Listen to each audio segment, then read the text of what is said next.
Salam sejahtera untuk kita semua.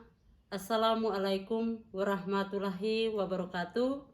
Om Swastiastu, Namo Buddhaya, dan salam kebajikan. Nama saya Marlinda Palabani, SIMM. Saya menyelesaikan pendidikan magister S2 di bidang manajemen strategi. Sejak 7 Januari 2021, saya mulai menjalani profesi sebagai dosen tetap di program studi manajemen Fakultas Ekonomi dan Bisnis Universitas Timor dengan jabatan fungsional sebagai asisten ahli sejak Maret 2023. Video ini adalah pernyataan diri dalam rangka unjuk kerja Tridharma Perguruan Tinggi PDD UKTPT sebagai bagian dari proses sertifikasi dosen tahun 2025. Sebagai seorang dosen, saya memiliki tanggung jawab untuk menjalankan Tridharma, yaitu pendidikan atau pengajaran, penelitian, dan pengabdian kepada masyarakat. Bidang pengajaran, program studi menugaskan saya untuk mengampu mata kuliah komunikasi bisnis, ekonomi internasional, aplikasi komputer, bank dan lembaga keuangan lainnya, ekonomi koperasi, pengantar ekonomi pembangunan, perekonomian Indonesia, serta teori pengambilan keputusan. Seluruh mata kuliah yang saya ampu memiliki keterkaitan erat dengan bidang ilmu yang saya kuasai.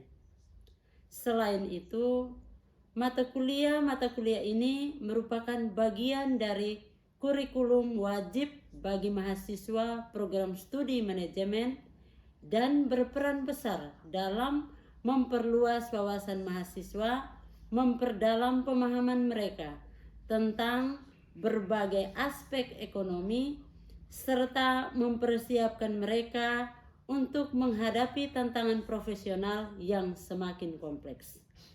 Saya memfokuskan penjelasan pada satu mata kuliah, yaitu komunikasi bisnis, dan saya akan lengkapi dengan rekaman praktik mengajar di kelas. Dalam bidang penelitian, saya telah memiliki beberapa artikel penelitian yang telah saya publikasikan dalam jurnal bereputasi nasional, sedangkan di bidang pengabdian, saya juga telah melakukan pendampingan terhadap kelompok-kelompok UMKM yang merupakan mitra dari Fakultas Ekonomi dan Bisnis Universitas Timor. Pendekatan pembelajaran yang saya terapkan mengacu pada prinsip DEI, yaitu Delivery, Interaction, and Assessment. Mata kuliah komunikasi bisnis diambil oleh mahasiswa semester 2 dengan bobot 2 SKS dan dirancang untuk membekali mahasiswa dengan keterampilan komunikasi yang efektif dan strategis yang sangat diperlukan dalam dunia bisnis yang kompetitif. Dalam perkuliahan komunikasi bisnis, saya mulai dengan menjelaskan rencana pembelajaran semester atau RPS dan kontrak kuliah yang mencakup penjelasan mengenai sistem penilaian yang akan berlaku sepanjang semester.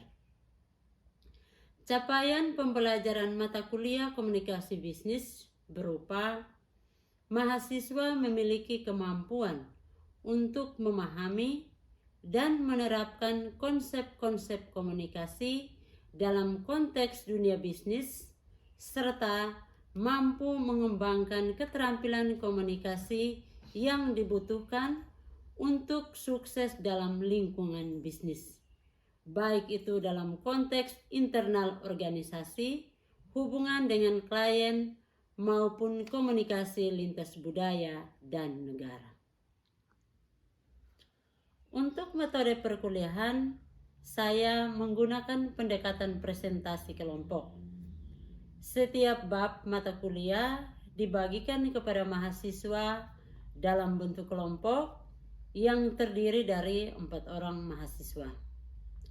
Setiap kelompok bertanggung jawab untuk mempelajari satu topik secara mendalam, menyusun materi presentasi, dan menyampaikan hasil diskusi mereka di depan kelas. Setelah presentasi selesai, saya memberikan kesempatan kepada seluruh mahasiswa untuk bertanya dan berdiskusi, serta memberikan umpan balik yang konstruktif guna memperkaya pemahaman bersama. Dengan metode ini, saya berharap mahasiswa dapat mengembangkan keterampilan komunikasi mereka, mendorong kolaborasi tim, dan memperdalam pemahaman mereka terhadap materi yang dipelajari. Setelah mahasiswa menyelesaikan presentasi, saya melakukan peninjauan ulang terhadap materi yang telah disampaikan dengan memberikan ceramah. Tujuan dari ceramah ini adalah untuk memperkuat pemahaman mahasiswa, meluruskan konsep-konsep yang kurang tepat, serta menambahkan informasi yang relevan dan kontekstual mengenai bidang komunikasi bisnis. Dengan demikian, mahasiswa tidak hanya memperoleh perspektif dari teman sejawat yang melakukan presentasi, tetapi juga mendapatkan pemahaman yang lebih komprehensif melalui penjelasan saya sebagai dosen pengampu. Di akhir semester, saya akan melakukan penilaian terhadap mahasiswa. Sistem penilaian yang saya terapkan mencakup 2 aspek, yaitu penilaian proses dan penilaian hasil. Penilaian proses dilakukan selama perkuliahan berlangsung, baik dalam presentasi kelompok maupun partisipasi individu dalam diskusi. Sedangkan penilaian hasil meliputi evaluasi terhadap tugas-tugas mahasiswa, kuis, ujian tengah semester atau UTS, dan ujian akhir semester atau UAS. Penjelasan lebih mendalam mengenai materi, metode perkuliahan, interaksi mahasiswa, dan sistem penilaian dapat dilihat lebih jelas dalam video proses pembelajaran yang saya unggah.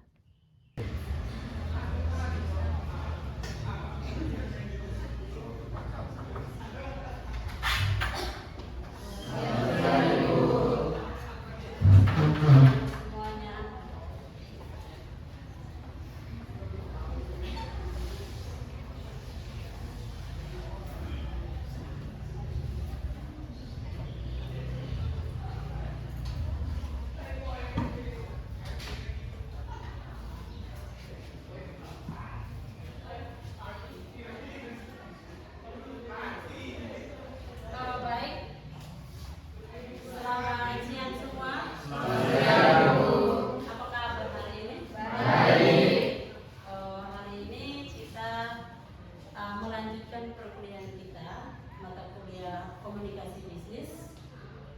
Namun sebelumnya, sebelum kita memulai kegiatan kita hari ini, marilah kita berdoa menurut agama dan kepercayaan kita masing-masing. Berdoa mulai.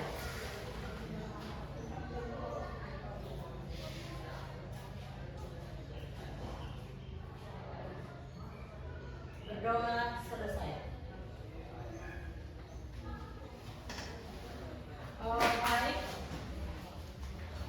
sebelum kita mulai, Ibu mau cek kehadiran dulu. Apakah semuanya hadir? Hadir. Ketua kelas, semua hadir? Hadir. Oke, kalau begitu hari ini kita memulai pilihan kita. Hari ini yang presentasi kelompok 1 ya. Materinya. Baik, kepada kelompok 1 diberikan kesempatan untuk mempresentasikan materi ini. Moderator, Ibu silakan. Baik, terima kasih kepada Ibu dosen. Selamat siang untuk kita semua. Sebelumnya terima kasih atas waktu dan kesempatan yang diberikan kepada kami. Kami dari kelompok 1 akan membawakan materi kami terkait pengantar komunikasi dan bisnis. Namun sebelum kami masuk pada pembahasan lebih detail, izinkan kami dari kelompok 1 memperkenalkan nama terlebih dahulu. Perkenalkan, nama saya Febrian Saryanto. Di sini saya berperan sebagai moderator dan teman-teman saya.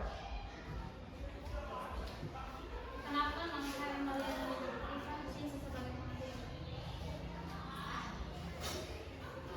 Perkenalkan, nama saya Margaret Cynthia Manu. Di sini saya sebagai pengajar. Perkenalkan, nama saya Lili Gordiko Talo, saya sebagai pemateri. Baik, untuk mempersingkat waktu, langsung saja saya beri kesempatan kepada pemateri untuk menyampaikan materi yang sudah kami bahas bersama. Waktu dan kesempatan saya berikan.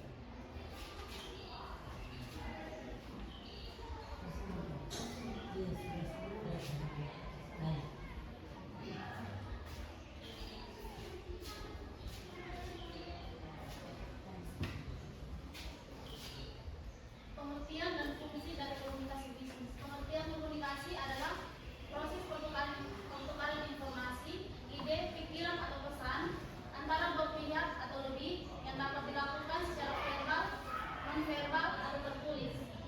Proses komunikasi bertujuan agar pesan yang disampaikan dapat dipahami dan diterima dengan baik oleh penerima. Fungsinya: 1. Menyampaikan informasi, 2. Membangun hubungan, 3. Menyelesaikan konflik, 4. Meningkatkan kerjasama. Jenis-jenis komunikasi yang digunakan: komunikasi verbal atau lisan dan tertulis. Pertama, komunikasi lisan, percakapan tatap muka, telepon atau video conference, presentasi atau meeting. Kedua, komunikasi tulisan, berupa surat, email, laporan, memo, pesan, teks, dan lain-lain. Komunikasi non-verbal, yang pertama bahasa tubuh, yang kedua ekspresi wajah, ketiga isyarat atau gestur.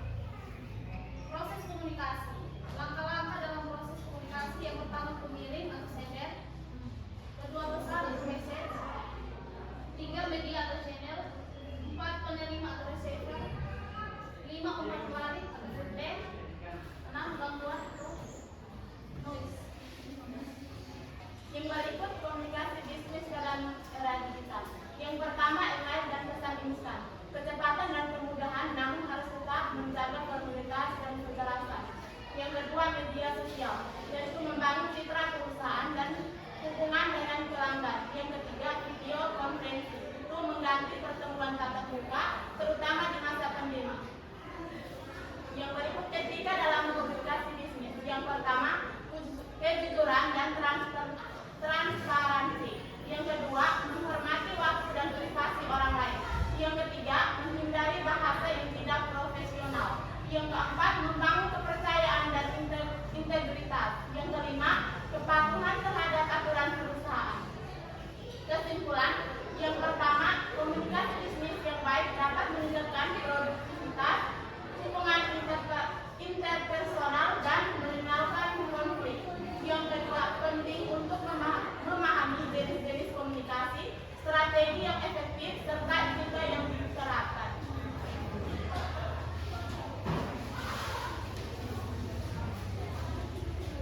Baik, sebelumnya terima kasih kepada pemateri yang sudah menyampaikan materi mereka pada hari ini dengan baik. Waktu selanjutnya saya berikan kepada teman-teman semua terkait materi yang sudah kami bahas hari ini. Kepada teman-teman yang bertanya, waktu dan kesempatan kami berikan kepada dua orang penanya. Baik, kepada teman Jansen, waktu dan kesempatan kami berikan. Baik, terima kasih atas waktu yang diberikan kepada saya. Perkenalkan, nama saya Arnold Jansen Nule dengan NPM 41230184. Di sini saya ingin bertanya kepada kelompok 1. Pertanyaan saya, dalam era globalisasi, komunikasi antar budaya itu sangat penting. Apa tantangan utama yang dihadapi oleh perusahaan dalam berkomunikasi lintas budaya? Bagaimana cara mengatasinya? Terima kasih, saya kembali. Baik, terima kasih kepada teman Jansen yang sudah bertanya. Pertanyaan berikutnya. Baik, kepada teman, waktu dan kesempatan kami berikan. Baik, terima kasih atas waktu dan kesempatan yang diberikan kepada saya.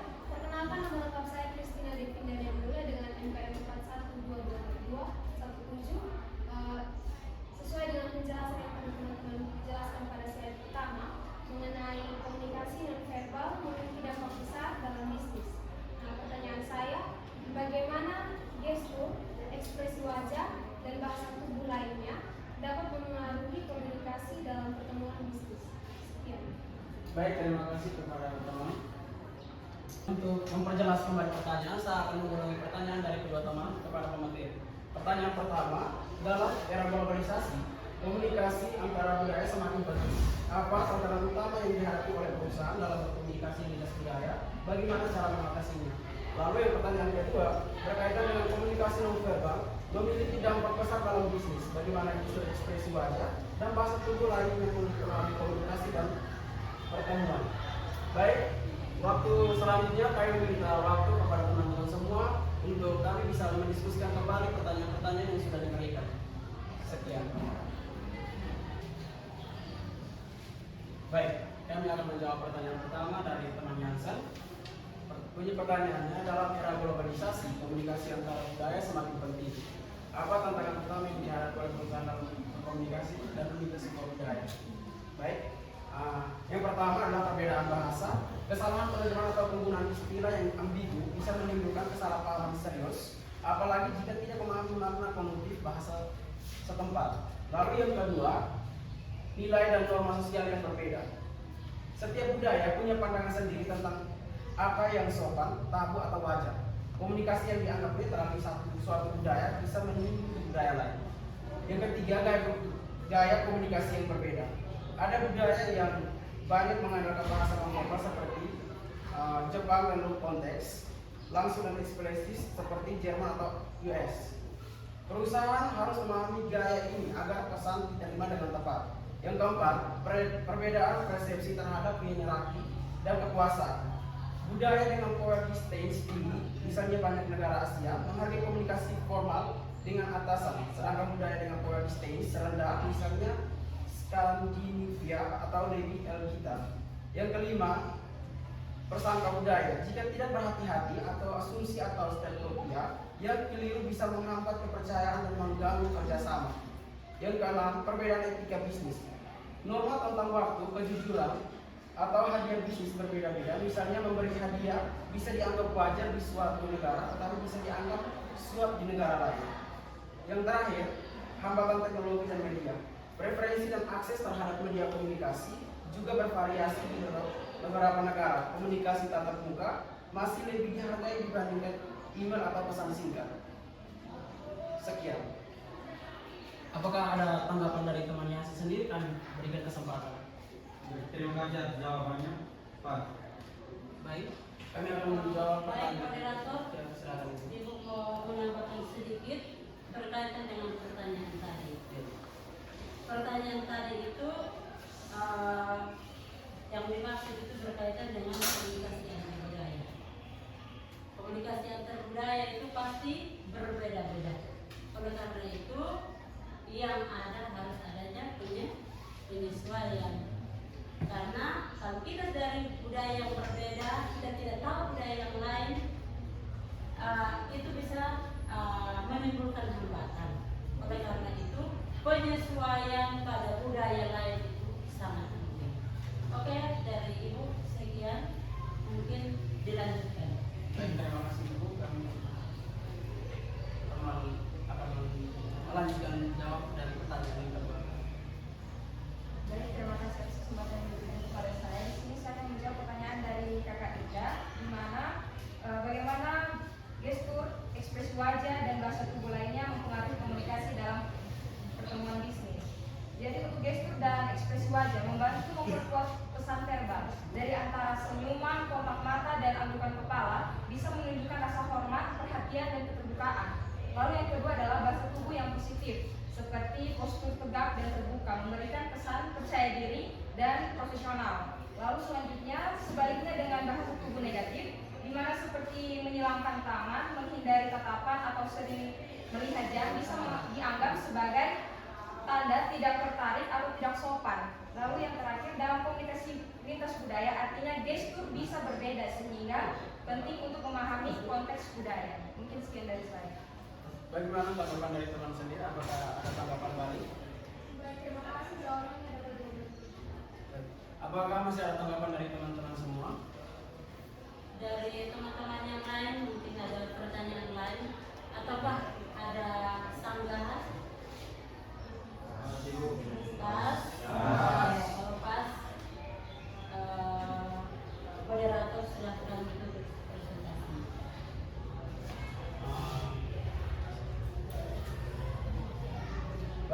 Sebelumnya terima kasih atas partisipasi hari ini karena teman-teman semua sudah menyimak dan mendengarkan pemateri yang hari ini kami sampaikan.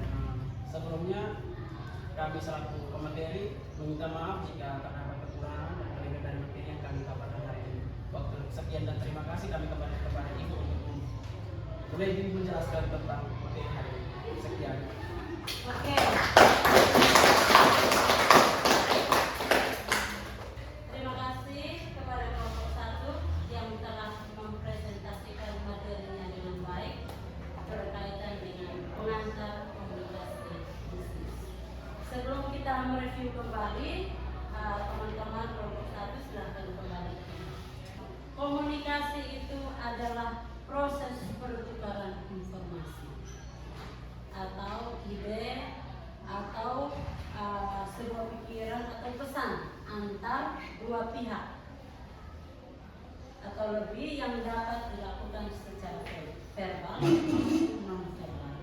Jadi proses komunikasi biasanya disampaikan itu bisa secara lisan, bisa saja secara tulisan, bisa saja menggunakan bahasa tubuh dengan tujuan bahwa pesan yang disampaikan itu bisa diterima oleh audiens atau penerima pesan. Nah, adapun fungsi dari komunikasi tersebut, di situ yang pertama itu menyampaikan informasi. Ketika kita menyampaikan informasi, berarti kita menginformasikan pesan atau ide itu pada orang lain. Berarti harus menyampaikan dengan baik. Lalu yang berikut itu membangun hubungan. Kalau membangun hubungan itu artinya bahwa menciptakan hubungan sosial yang baik. Menciptakan hubungan sosial yang baik antara individu dengan kelompok. Ini komunikasi ya, berarti kita harus menyampaikan dengan baik sehingga hubungan sosialnya itu harus tetap baik. Strategi komunikasi. Di dalam strategi komunikasi yang efektif itu tadi kurang lebih ada beberapa poin yang kalian jelaskan. Ada yang namanya mendengarkan aktif. Mendengarkan aktif berarti tidak hanya mendengar tetapi juga memahami dan merespons secara konstruktif. Ya, ketika saya menyampaikan pesan kepada kalian semua, kira-kira apa respon kalian? Kalian dengar tidak bisa merespon, berarti saya bisa mengira bahwa itu proses komunikasinya itu tidak bagus. Mereka tidak bisa terima apa yang saya sampaikan. Ya, berarti saya harus memperbaiki bagaimana caranya untuk bisa direspon baik oleh penerima pesan. Gangguan psikologis. Gangguan psikologis itu berupa stres atau perasaan tidak nyaman, atau bisa saja karena kepercayaan yang terbatas terhadap pengirim pesan. Jadi itu. Lalu yang berikut itu perbedaan budaya.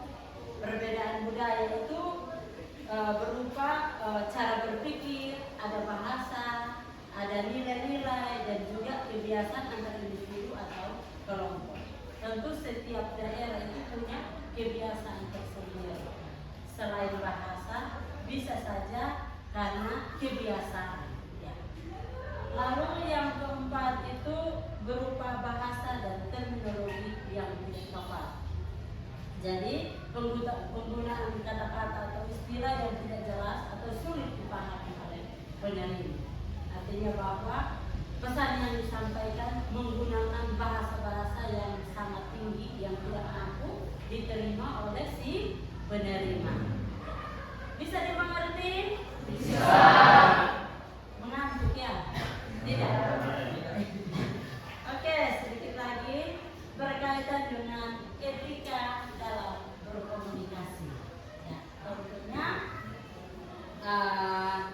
komunikasi yang baik itu harus dilaksanakan dengan mengikuti prinsip etika yang baik. Contohnya yang pertama itu berkaitan dengan kejujuran. Jadi ketika kita menyampaikan informasi harus adanya kejujuran. Artinya bahwa menghormati kebenaran dan tidak menyembunyikan atau memanipulasi informasi. Ya. Itu pesan yang disampaikan itu apa adanya. Kita tidak manipulasi atau biasa bahasa dasarnya tipu. Ya. Lalu yang berikut itu adalah transparansi.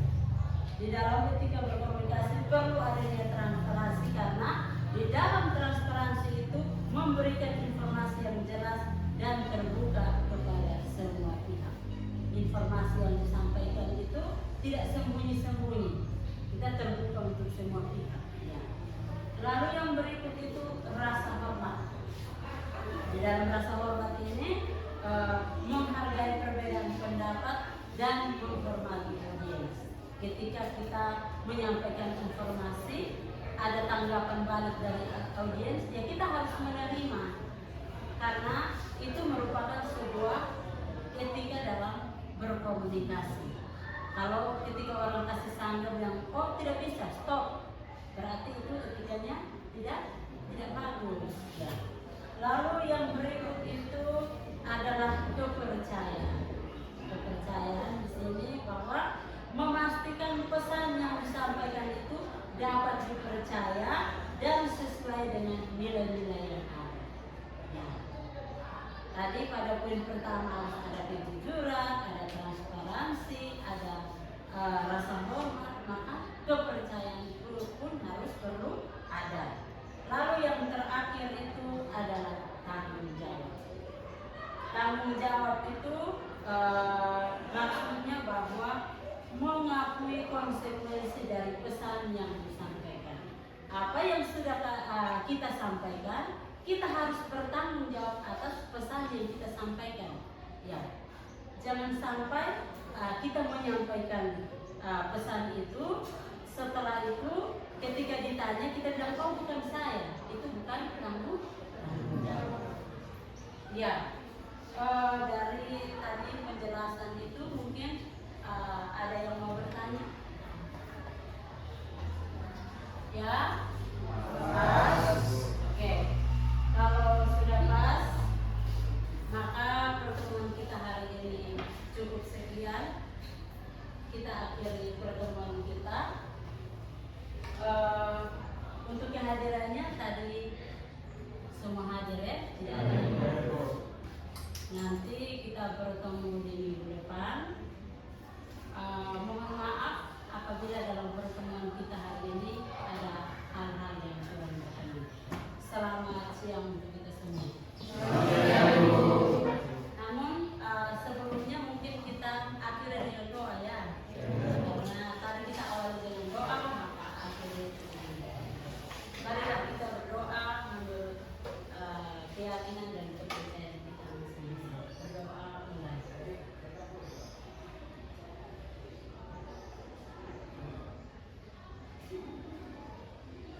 Berdoa selesai.